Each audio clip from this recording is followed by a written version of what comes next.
జై శ్రీరామ్. నిన్ననే శ్రీరామనవమి జరిగింది. రామతీర్థంలో రాముడి తల తీసేశారు గత వైఎస్ఆర్సీపీ పాలనలో.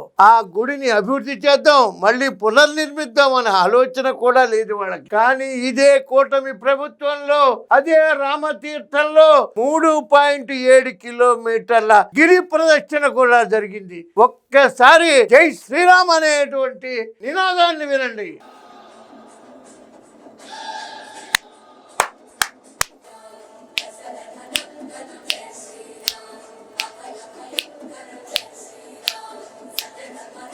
దశరథ నందన జై శ్రీరామ్ అంటూ మారుమోగిపోతోంది ఆ ప్రాంతం. గిరి ప్రదక్షిణ కూడా గౌరవ ముఖ్యమంత్రి చంద్రబాబు నాయుడు గారు, గౌరవ ఉప ముఖ్యమంత్రి పవన్ కళ్యాణ్ గారు, మంత్రివర్యులు దేవాదాయ శాఖ ఆనం రామనారాయణ రెడ్డి గారి ఆధ్వర్యంలో అద్భుతమైనటువంటి గిరి ప్రదక్షిణ కూడా ఏర్పాటు చేసి ఆ శ్రీరామునికి అంకితం చేసిన ప్రభుత్వం చిరకాలం ఉండాలని ఆ రాముణ్ణి ప్రార్థిస్తూ అమ్మా ప్రసాద్.